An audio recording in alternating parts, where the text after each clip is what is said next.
My name is Randy Herman. I'm the director of the Engineering Access Program at the University of Manitoba in the Faculty of Engineering. It's the Engineering Access Program, and we call it ENGAP for short. ENGAP is a support program for Indigenous students who want to get an engineering degree. And oftentimes when I tell people, it's like a four-legged stool of supports. We offer academic supports, financial supports, social supports, as well as personal supports to Indigenous students. Our target audience obviously is Indigenous people, primarily Indigenous people in Manitoba, although we accept Indigenous people from across Canada.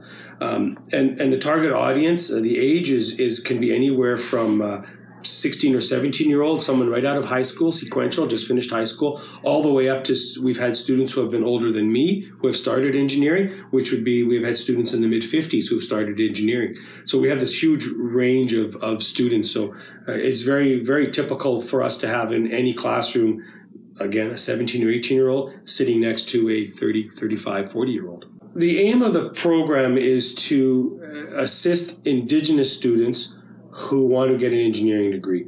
And the understanding is that many Indigenous students have been failed by the Western education system. So they've left high school without getting a diploma. And those students, we believe, should have an opportunity for higher education. So because of that, we offer upgrading courses in physics, math, and chemistry, as well as computer programming to the ENGAP students so that they can successfully integrate and successfully challenge the university level courses they will need for an engineering degree. The program, again, is intended to increase the amount of Indigenous people with engineering degrees in Manitoba.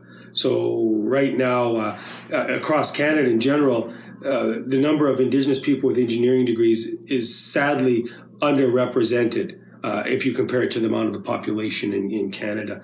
So even in Manitoba here, we're looking at a population of between 17 and 20% Indigenous people compared to the total population, and yet probably only about 6% in engineering. We probably have 6% of our graduates in engineering who are Indigenous.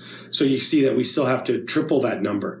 And only by having Indigenous people represented as per their population in engineering, can we actually effect real change in engineering culture. We typically end up looking in terms of metrics.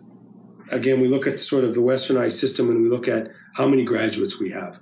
And in that, we're doing very well. We have 117 graduates, Indigenous people with engineering degrees, which puts us, sort of at the top of any school doing this in Canada. We have the most amount of graduates, the largest amount of graduates, Indigenous students. So that's good. But if you look at strictly at how many we should have, then it's not so good because really we need to have triple that number.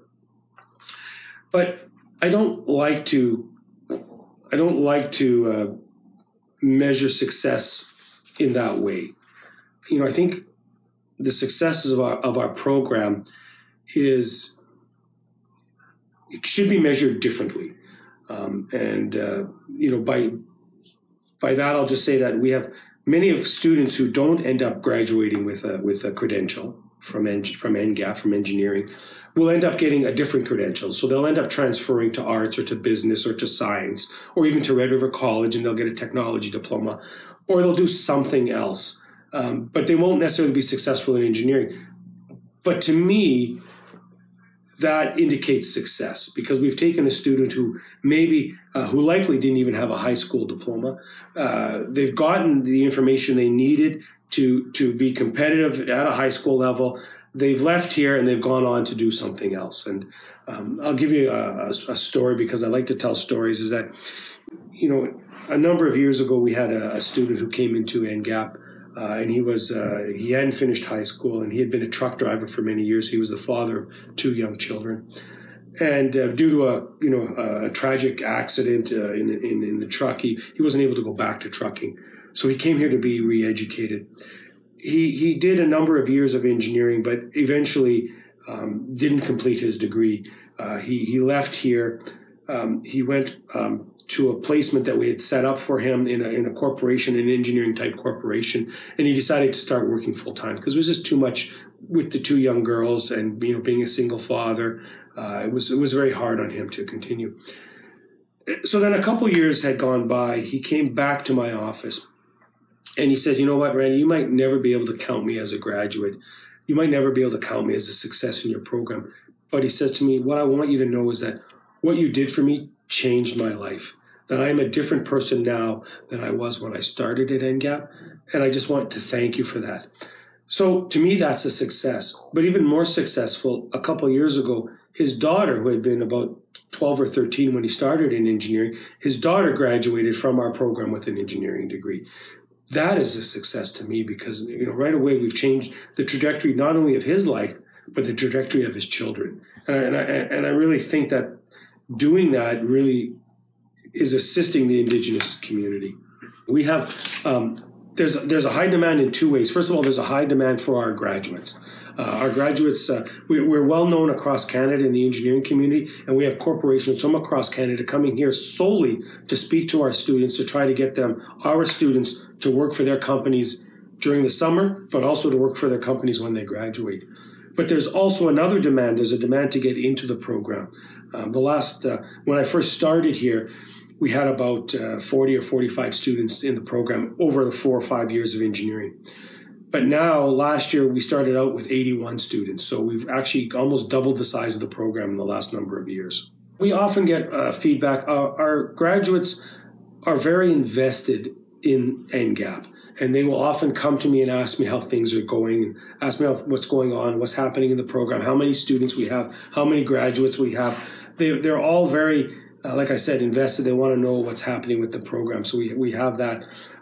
We're well received in the engineering community in Manitoba. Most of the corporations, engineering corporations, know about ENGAP and want to have ENGAP students and graduates working for them. And we're also well received in the Indigenous community. Many communities now know about ENGAP, and if they know a student wants to get an engineering degree, they'll say, in order to be funded, you'll have to go through the ENGAP program.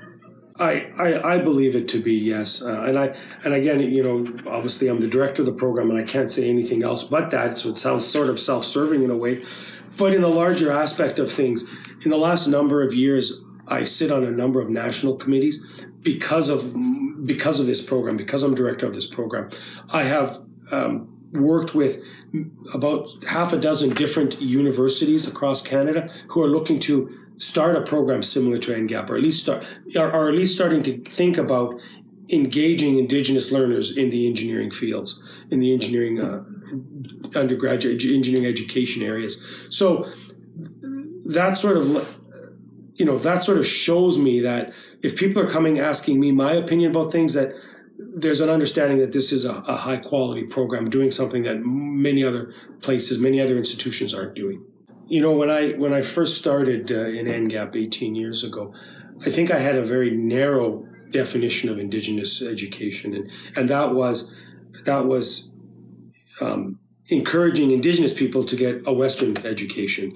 Very, very bluntly saying, going out to Indigenous communities and saying to them, you need to get an engineering degree, you need to go through the Western system, and you need to, you'll graduate with an engineering degree, and then your life will be peaches and roses. You'll do very well. People will hire you, you'll get a job, etc. But as I've matured and as I've worked with many community members, many Indigenous elders, I've come to realize that what I'm doing is sort of only half of what needs to be done. Certainly it's appropriate and it's helpful for Indigenous people to get a Western education because that's the system we use. But there is also a huge opportunity for us to educate non-Indigenous people about Indigenous culture. And that's one thing that I'm starting to work on now here in the Faculty of Engineering, is getting people to think about getting engineering professors and other non-Indigenous engineering students to think about Indigenous culture and to incorporate it into their classrooms. Tomorrow, I'm working in an engineering professor's room. I'm taking our Carl Stone, one of the Indigenous leaders here on campus. We're going into a classroom of non-Indigenous students, and we're going to talk to them about indigeneity. We're going to talk to them about Indigenous learning. We're going to let them know what's happening. And one of the reasons we're doing this is that I know when I graduated from university, after I graduated, I went and worked as an engineer. And in my first couple years on the job, I was in no fewer than 6 First Nation communities. And if I had not had an Indigenous upbringing, I would have been very ill prepared to be in those communities. And so I'm thinking that many non-Indigenous engineering students here do not have that type of background, and they will be unprepared to work in Indigenous communities. So as a education institution, it is our role to make sure that these students, non-Indigenous engineering students, are prepared to work in Indigenous communities and prepared to work with Indigenous people.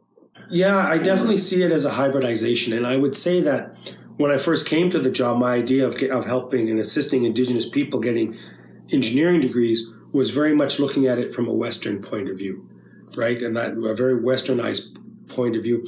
But then as I've grown and started thinking about, well, it's all the changes don't need to be by Indigenous people. Non-Indigenous people have to change as well. And I think that's looking at it from a more Indigenous way or a hybridized way.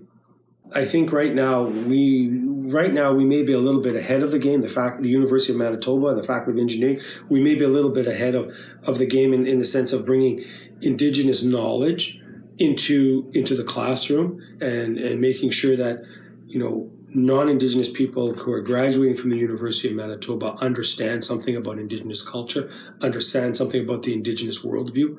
But I think other institutions are quickly coming on board. And what I think will happen in the future is that there will be a closer integration of Indigenous knowledge and Western education in any degree areas at almost all institutions across Canada. I think that's the way it's going. Some of the resources we need more accurate textbooks, history textbooks, and not just history textbooks, even engineering textbooks and medical textbooks that pay more attention to some of the innovations of Indigenous people that have played a role in our current day civilization. Things like the birch bark canoe or the Three Sisters, and how we're still relying on this technology and not paying homage to the fact that it came from Indigenous people of North America or South America.